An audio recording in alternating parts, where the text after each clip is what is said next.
شروع اللہ تبارک و تعالی کے نام سے جو بڑا مہربان نہایت رحم کرنے والا ہے۔ السلام علیکم ورحمۃ اللہ وبرکاتہ۔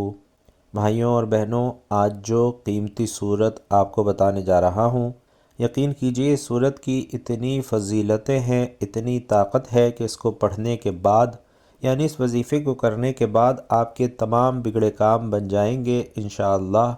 اور یہ وہ وظیفہ ہے، وہ صورت ہے جس کو پڑھنے سے آپ کی زندگی میں ہر مشکل اور پریشانی دور ہو جائے گی اور آپ کی زندگی میں خوشیاں اور بہاریں آئیں گی، آپ کی نیک دلی خواہشات اور حاجات پوری ہو جائیں گی۔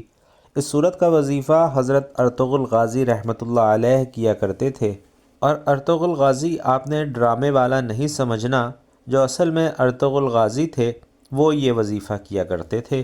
اکثر ایسا ہوتا ہے کہ جو گزرے زمانے ہیں، جو پہلے جنگیں ہوئی ہیں یا بڑی شخصیات گزری ہیں، ان کے اوپر ڈرامے اور فلمیں لکھی جاتی ہیں، اور اسی طرح ایک عظیم شخصیت حضرت ارطغرل غازی ہیں۔ ارطغرل غازی وہ شخصیت ہے جنہوں نے کسی بھی جنگ میں شکست نہیں کھائی، ہمیشہ کامیابی ہی ملی۔ وہ یہ وظیفہ کیا کرتے تھے جو آج میں آپ کو بتانے جا رہا ہوں۔ بہت ہی طاقتور صورت کا وظیفہ ہے، اور جس نے بھی کیا وہ کبھی مایوس نہیں ہوا۔ یہ وظیفہ مجھے خصوصاً ابن العربی کی لکھی ہوئی کتاب سے ملا ہے۔ حضرت ارطغرل غازی رحمۃ اللہ علیہ نے کوئی بھی جنگ میں شکست نہیں کھائی۔ آپ تاریخ اٹھا کر دیکھ لیں، انہیں ہمیشہ کامیابی ہی ملی۔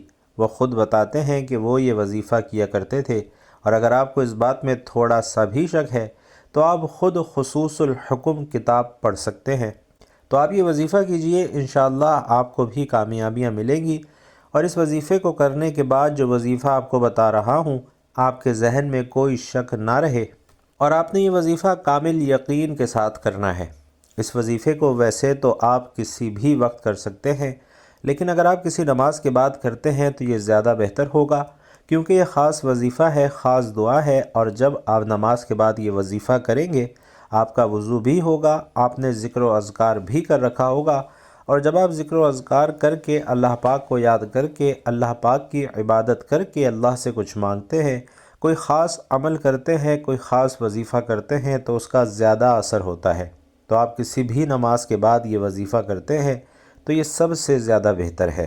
اسی طرح اس وظیفے کو کوئی مرد، عورت، بچہ بھی کر سکتا ہے۔ اگر کوئی بچہ ہے تو وہ بھی یہ وظیفہ کر سکتا ہے۔ اگر وہ پڑھائی کرتا ہے تو انشاءاللہ اللہ پاک اسے کامیابیاں عطا کریں گے۔ اگر کوئی عورت کرنا چاہے، اس کی زندگی میں بہت سی مشکلات ہیں، تو وہ بھی یہ وظیفہ کرے، انشاءاللہ اس عورت کو بھی کامیابیاں ملیں گی۔ اسی طرح کوئی مرد یہ وظیفہ کرے تو اس کی بھی مشکلات دور ہوں گی۔ عموماً مردوں کے بہت سے مسائل ہوتے ہیں، کیونکہ انہوں نے ذریعہ معاش کرنا ہوتا ہے، دولت کمانی ہوتی ہے، اپنے بیوی بچوں اور خاندان کو پالنا ہوتا ہے، تو مرد حضرات لازمی یہ وظیفہ کریں۔ المختصر یہ کہ کوئی بھی یہ وظیفہ کر سکتا ہے۔ بھائیوں اور بہنوں، اگر دولت کا طوفان دیکھنا چاہتے ہو، ایسا طاقتور عمل ہے کہ میرے بھائیوں اور بہنوں، اللہ تعالیٰ کی خصوصی مدد آپ کے لیے آئے گی انشاءاللہ۔ غیب سے رزق اور دولت کو حاصل کرنے والا سچا عمل آپ کو بتا رہا ہوں۔ یہ وظیفہ ایسا طاقتور اور مجرب ہے کہ جو بندہ یا بندی اپنی پوری زندگی میں صرف ایک بار یہ وظیفہ اگر پڑھ لے، کوئی ایسی رات نہ گزرے گی کہ وہ یہ وظیفہ پڑھے بغیر رہ سکے۔ اس کی انشاءاللہ ساری زندگی کی یہ عادت بن جائے گی۔ بھائیوں اور بہنوں، قرآن پاک میں ہر چیز کا حل موجود ہے۔ رزق کی تنگی سے لے کر بے اولادی، قرض سے نجات، رشتوں میں بندش، ہر چیز میں اللہ تبارک و تعالی نے قرآن پاک میں واضح ارشادات رکھے ہیں۔ جو انسان اللہ تبارک و تعالی کے ان احکامات پر عمل کرتا ہے اور قرآن پاک کی ان صورتوں کو اپنی زندگی میں شامل کرتا ہے، تو اللہ تعالی اس کی زندگی کو آسان بنا دیتا ہے، اور اس کی زندگی سے ہر پریشانی ختم ہو جاتی ہے۔ تو ہمیں چاہیے کہ ہم اللہ تعالی کی نعمتوں پر شکر ادا کریں، جو کچھ اللہ تعالی نے ہمیں دیا ہے، اور جو کچھ نہیں دیا اس پر صبر کریں۔ جو انسان اللہ تعالیٰ کے احکامات کو بجا لاتا ہے اور اللہ تعالیٰ کی نعمتوں پر شکر ادا کرتا ہے، تو اللہ تعالیٰ دنیا اور آخرت میں اسے بے شمار اجر عطا فرماتے ہیں۔ اسی طرح جو انسان اللہ تعالیٰ کے احکامات کو جھٹلاتا ہے، تو قرآن پاک میں ان کے لیے سخت قسم کی وعیدیں بیان ہوئی ہیں۔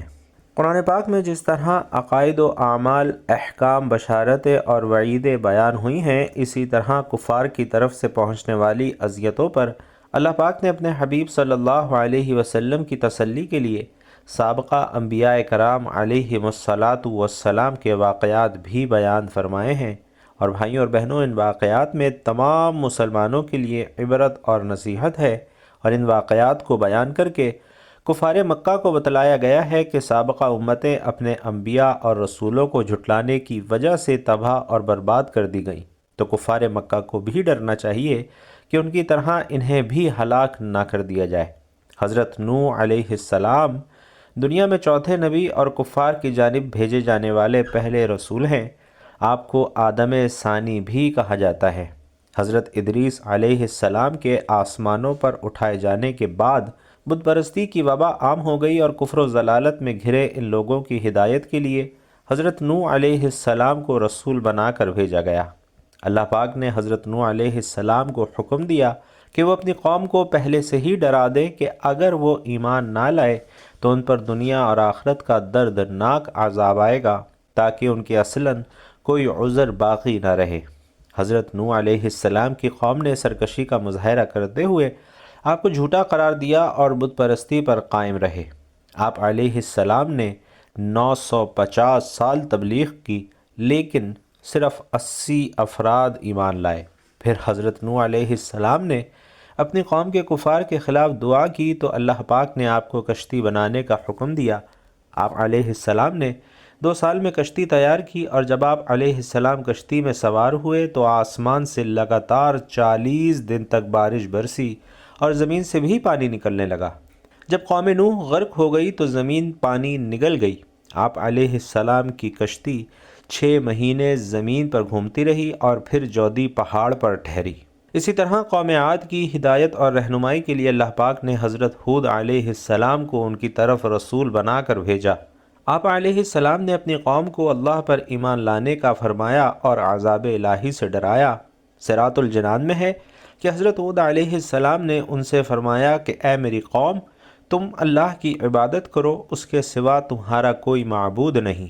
حضرت ہود علیہ السلام کی دعوت حق سن کر قوم کے سرداروں نے کہا کہ تم سراسر حماقت کا شکار لگتے ہو۔ ناظرین، یہ قوم دراصل بہت طاقتور تھی، اور جب انہیں عذاب الہی سے ڈرایا گیا تو انہوں نے کہا کہ اگر عذاب آیا تو ہم اپنی طاقت سے ہٹا لیں گے، اور کہا کہ اگر تم سچے ہو تو ہم پر وہ عذاب لے آؤ۔ اور ناظرین، پھر ان پر تند اور تیز آندھی کی صورت میں عذاب آیا۔ یہ آندھی 7 راتیں اور 8 دن تک لگاتار چلتی رہی، یہاں تک کہ یہ قوم نشان عبرت بن گئی۔ بھائیوں اور بہنوں، اللہ پاک کے وہ بندے جو اللہ کی بارگاہ میں سب سے زیادہ مقبول اور محبوب ہیں، یعنی انبیاء کرام علیہم الصلاۃ والسلام، ان کی مبارک ذاتوں کو لیں تو ان کی زندگیوں کا سب سے بنیادی مقصد ہی یہ تھا کہ اللہ پاک کے احکام اور نیکی کی دعوت لوگوں تک پہنچائیں۔ پھر جن لوگوں نے اپنے نبی کی پیروی کی اور ان کا حکم بجا لائے، انہوں نے دنیا اور آخرت میں کامیابی حاصل کی، مگر وہ لوگ جنہوں نے سرکشی اور نافرمانی کی، وہ عذاب الہی میں مبتلا ہوئے۔ تو بھائیوں اور بہنوں، ان تمام واقعات میں ہمارے لیے سبق ہے کہ ہم اللہ تعالیٰ کی نعمتوں پر شکر ادا کریں، جو اللہ تعالیٰ نے ہمیں نہیں دیا اس پر صبر کریں، اور دعاؤں اور مختلف اعمال سے اللہ رب العزت سے اپنی حاجات مانگیں۔ تو بھائیوں اور بہنوں، آپ یہ وظیفہ کسی بھی وقت کر سکتے ہیں، لیکن جیسا کہ بتایا کہ اگر آپ کسی نماز کے بعد کرتے ہیں تو یہ سب سے زیادہ بہتر ہے۔ جس کسی نے یہ عمل کیا، جھولیاں اٹھا اٹھا کر دعائیں دی۔ آج اگر آپ قرضوں میں ڈوبے ہوئے ہیں، آپ کا بال بال قرضوں میں جکڑا ہوا ہے، قرض داروں نے آخری وارننگ دے دی ہے کہ بس ہمیں پیسے لوٹاؤ، ساری کی ساری زندگی گزر گئی وظائف پڑھتے پڑھتے، اعمال کرتے کرتے، لیکن آج تک اگر کسی وظیفے سے، کسی عمل سے فائدہ نہ ہوا ہو تو ایک بار میرے کہنے پر آپ نے یہ وظیفہ ضرور کرنا ہے۔ انشاءاللہ آپ کے تمام رکے ہوئے کام پورے ہو جائیں گے، کیونکہ یہ ایسا سچا عمل ہے کہ پڑھتے ہی بڑی سے بڑی پریشانی، بڑی سے بڑی مصیبت، دنیا جہان کی دولت، لوگ چاہتے ہیں کہ دنیا جہان کے خزانے اگر آپ کو صبح اٹھتے ہی اس عمل کو پڑھتے ہی مل جائیں، خالی جھولیاں وظیفہ پڑھتے ہی بھر جائیں، تو ایک مرتبہ پوری زندگی میں صرف ایک مرتبہ یہ عمل ضرور کر کے دیکھنا۔ صرف ایک دن کا ایسا سچا عمل ہے کہ آج اگر لوگوں کے آگے ہاتھ پھیلانے پر مجبور ہو، آج مانگنے پر مجبور ہو، در در کی ٹھوکریں کھانے پر مجبور ہو، تو آپ کے یہ تمام مسائل حل ہو جائیں گے۔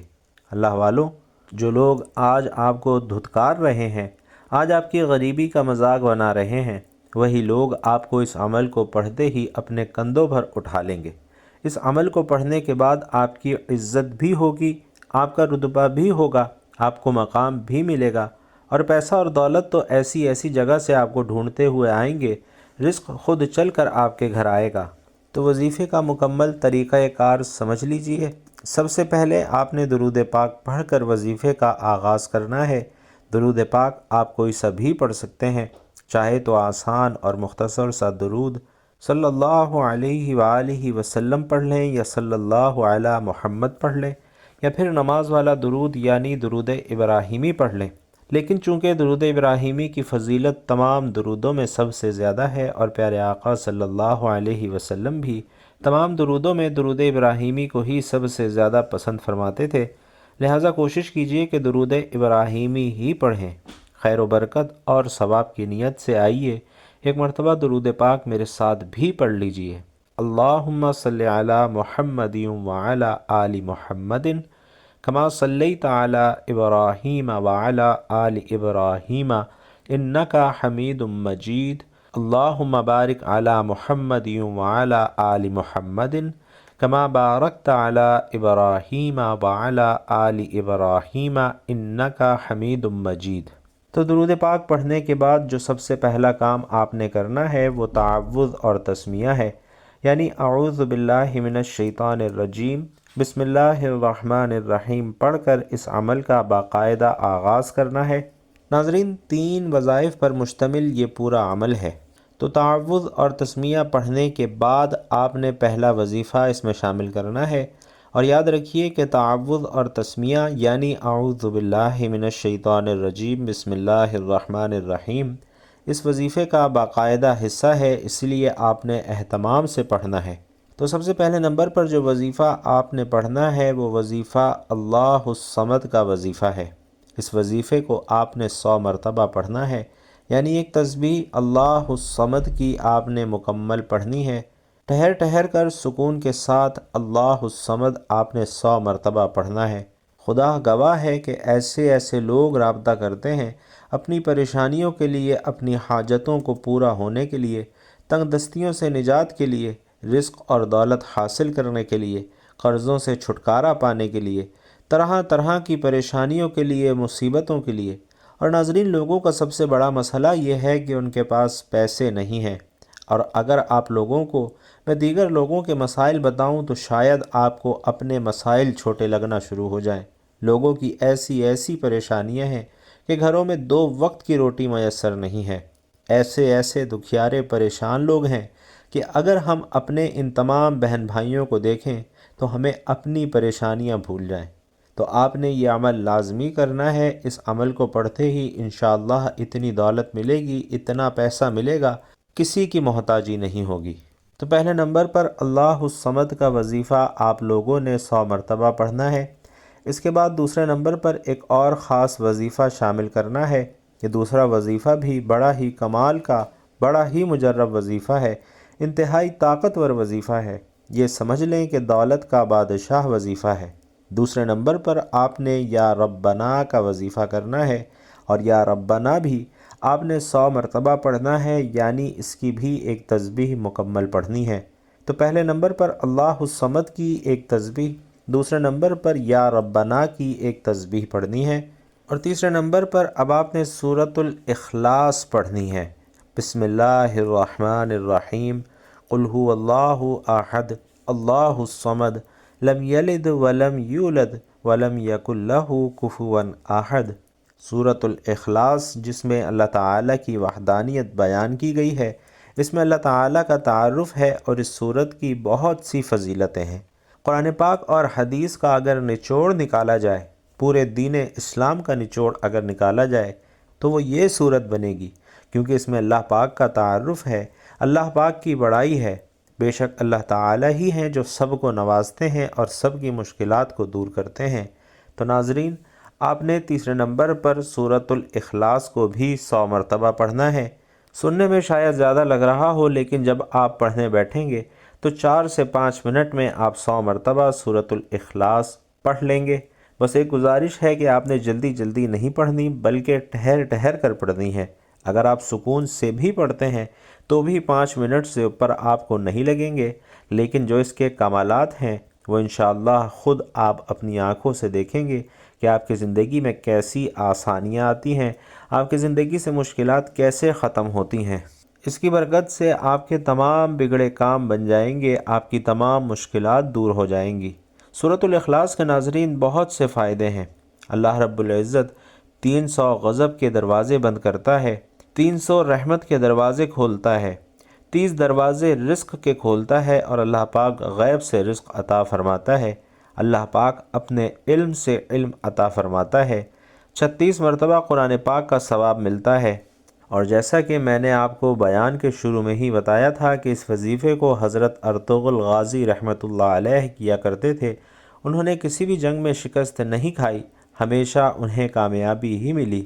تو بھائیوں اور بہنوں، سورۃ الاخلاص کے بعد آپ نے یہ دعا پڑھنی ہے: سبحان اللہ والحمد للہ ولا الہ الا اللہ واللہ اکبر ولا حول ولا قوت الا باللہ العلی العظیم، یعنی اللہ ایک ہے، تمام تعریفیں اللہ کے لیے ہیں اور اللہ کے سوا کوئی معبود نہیں۔